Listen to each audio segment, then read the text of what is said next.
Texas Panhandle, August 1887. The sun hung low and mean over the horizon when Isaac Boone spotted her barefoot, bone-thin, and folded up beside the rusted rails like she'd been poured out of the train itself. He reined in his horse so quick it kicked dust up into his face, but he barely blinked. The woman did not move. Her dress was torn at the hem and stained with something dark that was not dirt. She sat with her knees to her chest, arms wrapped tight, head ducked like she might vanish if she just held still long enough. He stepped off his horse. "Miss, nothing." He crouched down slowly, careful not to spook her. Her shoulders twitched, but she did not lift her head. "I ain't gonna hurt you," he said, quiet as the wind. "You alone out here?" Still nothing. Just the dry rattle of the grass and a far-off hawk screaming overhead. He moved closer, heart tight in his chest. Up close, her skin was pale with dust, lips cracked, eyes sunken. She was starving, maybe days from death. Isaac reached out and took her hand. It was small, cold, limp as a rag. He lifted it gently and pressed his lips to the back of it. The woman flinched like she had been struck, eyes flying open wide. They were green, sharp, and wild, but full of something deeper. "Hurt? Bone-deep hurt?" He held her gaze. "You are safe now," he said, firm. "I promise you that." Tears welled instantly in her eyes. Her lips parted, but no sound came. She shook her head like she wanted to answer but could not. Isaac stood. "I got a cabin a few miles out. Horse can carry us both." He offered his hand again. "Let me take you there." She hesitated, eyes locked on his, and then slowly she nodded. He helped her up. She wobbled, weak, so he scooped her into his arms like she weighed nothing. She tensed at first, then let herself sink against him. Her head fell against his chest. Isaac mounted his horse with her cradled close. She did not speak. Not once during the long ride back, but she did not let go of his shirt. His cabin sat near the edge of a dried-up creek tucked between cottonwoods. He eased her down onto the cot inside, brought water, bread, and dried meat. She drank quickly, hungrily, but chewed the food slow, cautious. He watched her like a man watching a candle catch flame.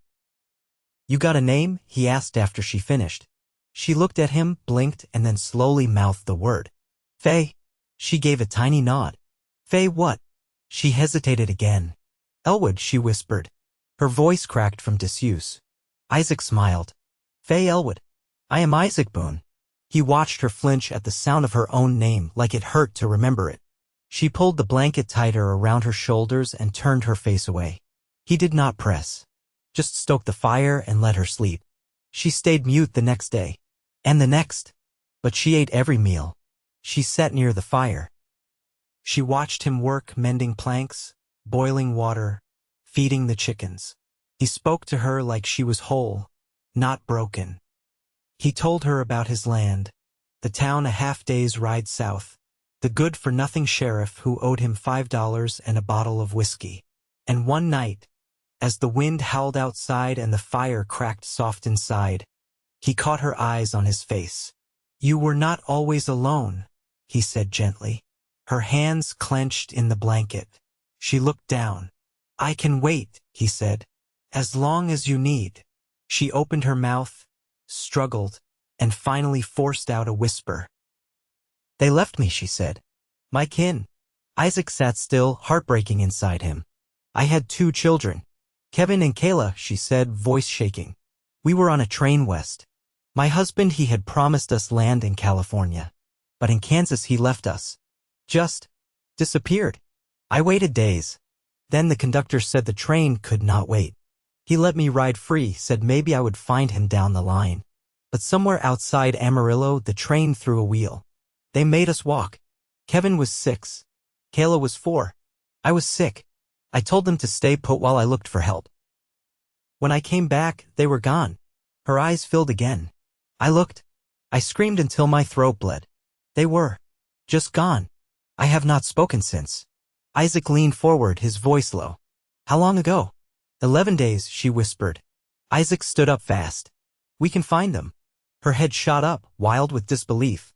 "I know that stretch. There are ranches up and down the line. If they are out there, someone has seen them. Her lip trembled. You would help me? He stepped close, knelt by her again. I kissed your hand, Faye. That meant something. You are not alone anymore. She stared at him, and for the first time, something like hope flickered in her eyes. They rode out at first light. Isaac packed what little food he had, saddled both horses. He had a second gelding used for hauling wood and helped her up gentle as ever. They stopped at every ranch, every outpost, every weary camp along the tracks. Faye asked herself, voice still raspy but stronger each day. Her eyes lit up when someone said they saw a boy and girl matching the description, taken in by a widow named June living near a windmill 2 ridges west. It took them until sunset to reach her. Kevin and Kayla came flying out the door when they saw her.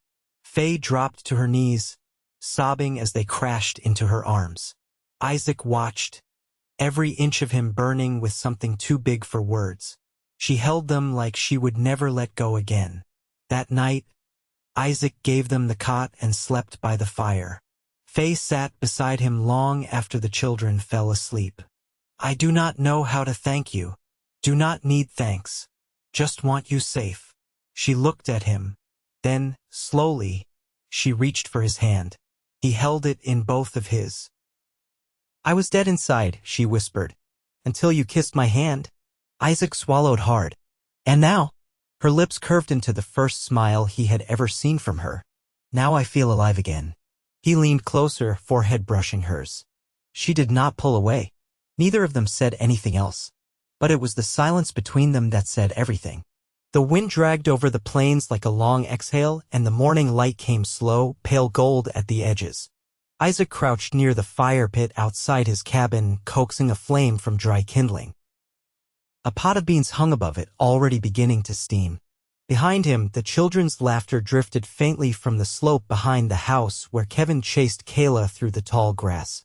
They stood at the doorway, watching.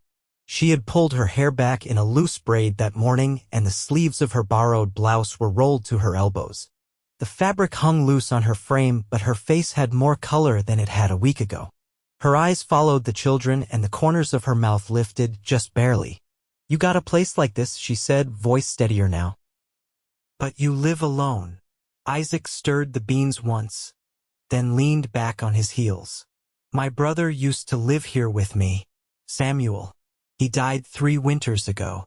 Fever took him fast. She stepped forward, arms crossed, but not guarded. No wife. No, he said, glancing at her. I never met anyone I thought would stay. She looked away, back to the slope. They look different now, she said. Like they remember how to be children. They're safe, Isaac said. They know it. Faye crouched beside him, close enough that her shoulder brushed his. She didn't pull away. I used to be a teacher, she said. In Missouri. Before I married.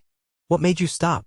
My husband said a wife shouldn't work for other men's children, she said without bitterness.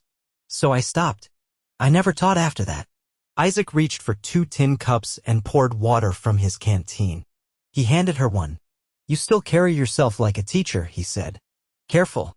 Clear-eyed. She took the cup, her hand brushing his. I forgot how that felt. To be seen for something besides what I'd lost. He said nothing, but the look he gave her was steady and full. Faye looked down into her cup. Do you think a woman can begin again? After so much ruin? Isaac poked at the fire, slowly. I think some folks grow stronger after they break. Like iron reforged. I don't feel strong, she said. You don't have to, he said. You just have to keep standing. Her fingers tightened around the cup. She didn't answer. Later, while the children napped under a cottonwood, Faye joined Isaac in the garden behind the cabin. He was clearing weeds beside the fence, his palms thick with calluses and soil. She knelt beside him without a word and began pulling them too, her movements slower but sure. I can help with the sewing, she said, not looking up. And I can teach the children again. They're behind in their letters. Isaac nodded once, wiping sweat from his brow with the back of his wrist. That'd be welcome. They worked until the sun dipped low. The garden was small but neat now. Rows of beans, onions, and dried corn husks from the last season. Faye stood and brushed her hands off on her skirt. I'll bring supper in, she said. He watched her go, the sway of her steps lighter than before. Not carefree, never that, but rooted. Present. That night, after the children had been fed and bathed and tucked into the cot, Faye stepped outside and found Isaac oiling the hinges of the barn door. The moon was a white sliver overhead. She walked up beside him and leaned her hip against the frame. "I used to think silence made me invisible," she said. "But you saw me anyway." He set the oil can down. "You weren't invisible. You were just waiting for someone to stop and look." She turned her face toward him, moonlight catching the curve of her jaw. "You did more than look, Isaac." He didn't move, just stood there, breathing the same air she did. "I don't know how this ends," she said softly, "but I want to stay, if you'll have us." Isaac reached out and touched her cheek, rough thumb trailing the soft line beneath her eye. "You already belong here," he said. She closed her eyes at his touch, breath catching once before she leaned into his hand. "Then I'll build a life here," she whispered. "With you." He didn't answer, not with words. He kissed her, slow and steady, the way a man does when his heart's already decided. And when she kissed him back, her hands curling into his shirt, there was no fear in it, only promise, only beginning. By mid-September, the days thinned out early, and the air turned sharp enough to sting the lungs before dawn. Faye stood on the porch with a bucket of cooled ashes, brushing her palms against her skirt before stepping down to scatter them over the path. Her shoulders no longer hunched when she walked, and her gaze stayed level with the horizon. Isaac was in the barn, hitching the wagon for a trip to town. He traded pelts and corn last week for a cracked oak desk he'd promised to fix up for Faye. It sat in the wagon bed now, wrapped in burlap and tied with old harness leather. "You'll need ink," he said, tightening the last knot. "And chalk for the slates." Faye eased the barn door closed behind her.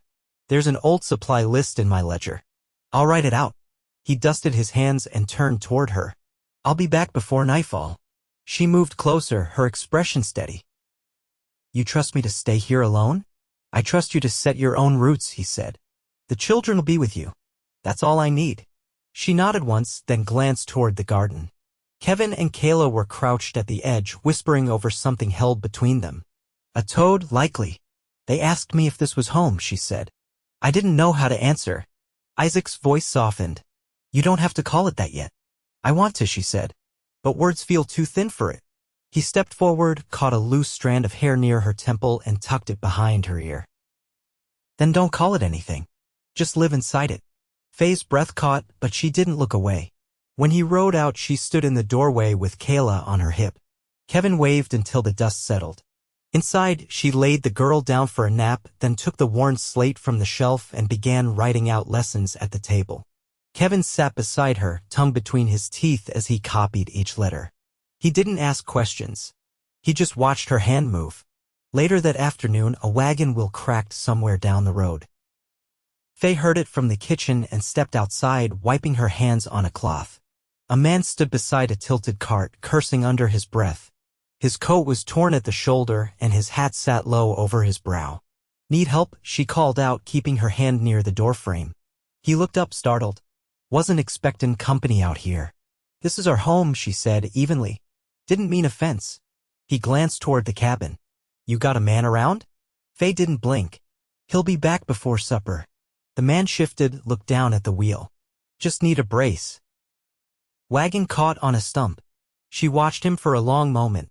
Then she nodded and stepped back inside to fetch the iron jack from beside the hearth. Kevin appeared at her side with a quiet question in his eyes. She shook her head. "No trouble," she said. She handed the jack off, not stepping past the porch.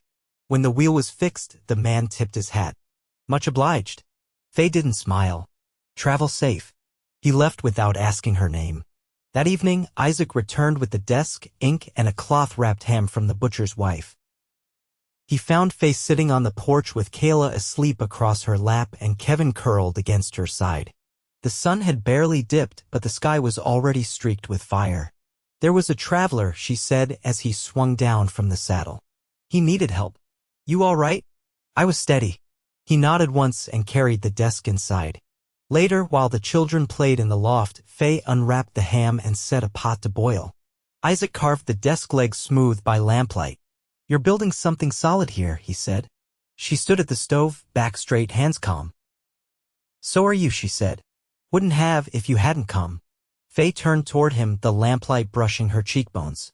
"I didn't come with anything. You came with yourself," he said. "That's what I needed." She crossed the room slowly and set a hand on the edge of the desk beside his.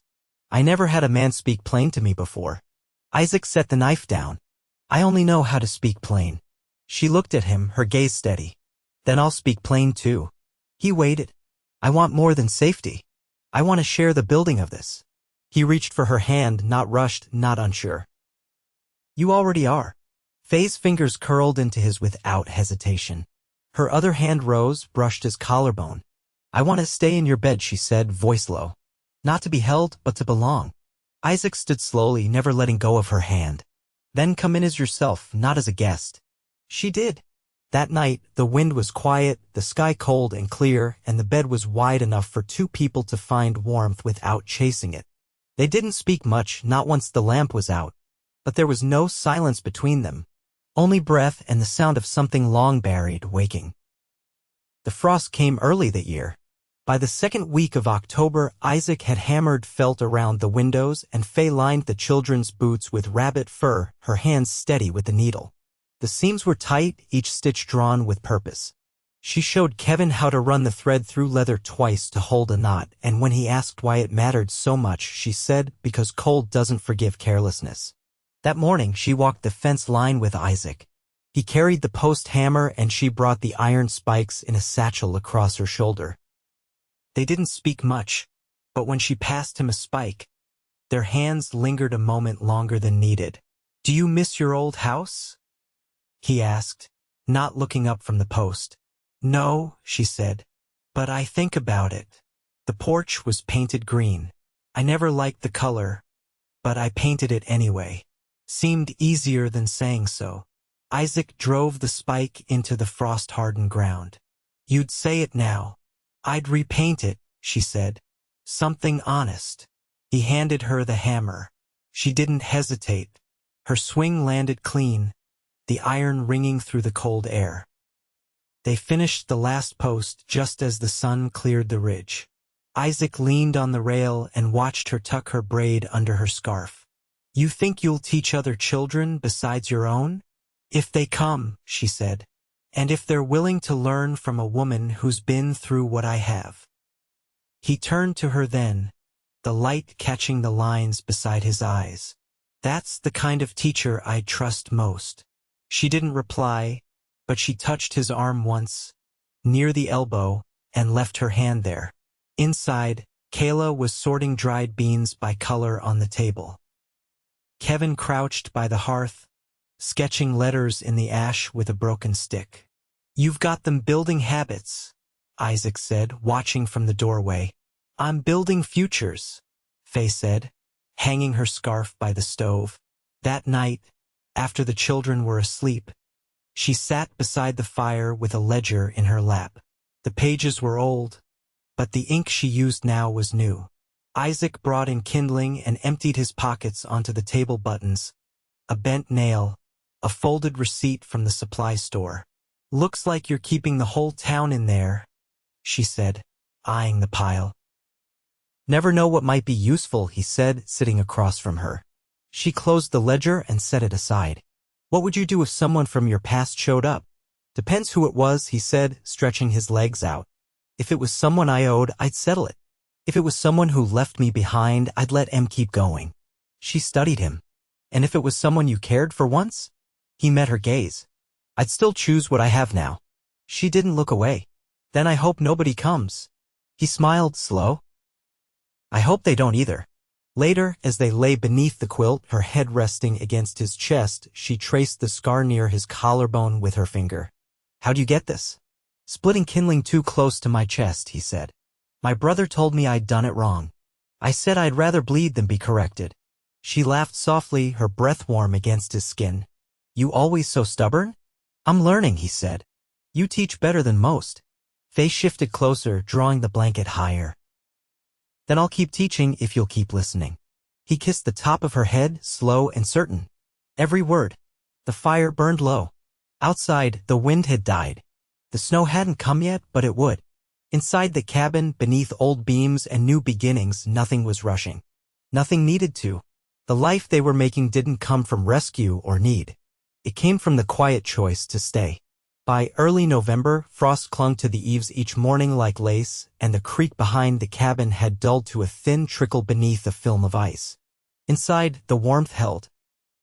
Isaac had built a second stove from salvage iron and installed it in the corner of the main room to heat what would become Faye's classroom. He'd worked late into the evenings, lantern swinging above him, and when it was done, she placed a single vase of dried prairie flowers on the windowsill without a word. The children had begun calling it the learning room. Faye never corrected them. One afternoon, while Kayla napped and Kevin practiced his numbers with a charcoal stub, Faye stood beside Isaac near the woodshed, turning over a bolt of wool he'd brought back from town. She examined the weave with care, fingers pressing into the coarse fabric. "I can make coats from this," she said, "but I'll need a better needle. The ones I have will snap." Isaac closed the latch on the shed door. "There's a trader passing through from Dallas next week. I'll ride out and see what he's got." "I'd like to come," she said, "if the weather holds." He looked at her, lifting an eyebrow. "Town's still not kind to women who left their husbands." "I didn't leave," she said. "I was discarded." He rested a hand on her shoulder. "That's not how they'll see it." "I'm not afraid of how they see it," she said. "I just don't want the children hearing it." Isaac gave a short nod, not in agreement but in understanding. "Then I'll ask Clara to watch them." Faye turned her face slightly. "You trust her?" She delivered calves with one hand and held a rifle with the other when her husband died. He said, "If anyone minds her business, they've never said it twice." Faye gave the faintest smile, but she didn't comment. Instead, she folded the wool into a neat square and tucked it under her arm. The ride into town came clear and cold, the sky stretched wide and open above them. Faye wore a borrowed cloak stitched with pine green thread, the hood pulled low over her braid. She sat straight in the wagon seat, her hands gloved and quiet in her lap. They passed 2 wagons and a cattle herd along the ridge, but no one stopped them. When they reached the edge of town, Isaac slowed the team and glanced sideways. "You sure?" Faye looked ahead. The street was narrow, lined with shuttered windows and a few faces stilling themselves behind curtains. She nodded once. They walked together toward the trader's cart where bolts of fabric and polished tools sat beneath canvas. Faye stepped forward first. The trader, a man with a crooked hat and a gold tooth, looked her over and gestured toward his wares. "Needles for wool," she said, "and heavy thread." He pulled a tin box from under the cart and opened it. "These are the strongest I've got. Brought from Tennessee." As she examined them, a voice behind her cut through the air like a bone snap. "Well, I'll be Faye Elwood." She turned slowly. A woman stood on the boardwalk in front of the dry goods store, arms crossed. Her skirt was pressed, her gloves white. "I thought you'd gone off somewhere," the woman said. "Or died." "I didn't," Faye said. The woman's eyes flicked to Isaac. "This your new husband?" Isaac didn't flinch, but he didn't speak either. Faye stepped forward. "He's the man who helped me find my children. He's the man who didn't leave." The woman's mouth opened slightly, then closed again. She turned and walked away without another word. Isaac glanced at Faye. She looked down at the needles in her palm, then met his eyes. "I don't want to be remembered the way I was," she said. "You won't be," he said. "Not here. Not by us." They bought the needles and rode home with the sun just skimming the edge of the plains. That night, Faye sat at the table, stitching the first coat for Kevin. The wool held firm beneath her hands, and the thread moved through like it had been waiting. Isaac carved a new shelf for her books, steady and quiet while she worked. When she stood to stretch, he rose too and walked to her side. "I want to ask you something," he said. She turned toward him. "I've been thinking on it a long while," he said. "But I didn't want to ask when it felt like a rescue. I wanted to ask when it felt even." Her breath caught, but she didn't move. "I want to marry you," Isaac said. "Not because you need a name or a roof, but because this home feels like ours. And I want it to stay that way." She stepped closer, her eyes not wavering from his. "And I want to say yes," she said, "because you never asked me to be anyone but myself." He took her hands. "Then we'll be married before the first snow." She nodded, and he pulled her close, her head resting against his shoulder. The fire crackled low behind them, and the room smelled of cedar and wool. That winter, they married on the ridge at the edge of the property, beneath a cottonwood stripped bare by wind.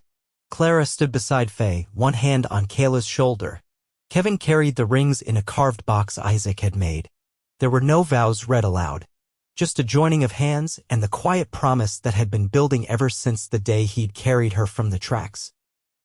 Afterward, they all shared bread and honey in the cabin, and Isaac lifted Kayla into the air until she laughed so hard she hiccuped.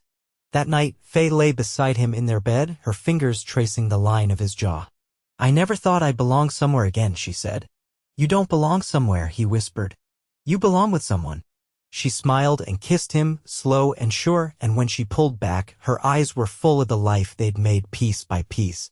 They built a school the next spring, using lumber Isaac milled himself. Fate taught not just their children, but others from scattered farms, children who came barefoot and bright-eyed, ready to learn. They planted peach trees near the creek and watched them bloom, and each year the blossoms came in thicker than the last. Their home grew not from what they escaped, but from what they chose every morning together. And they never stopped choosing it.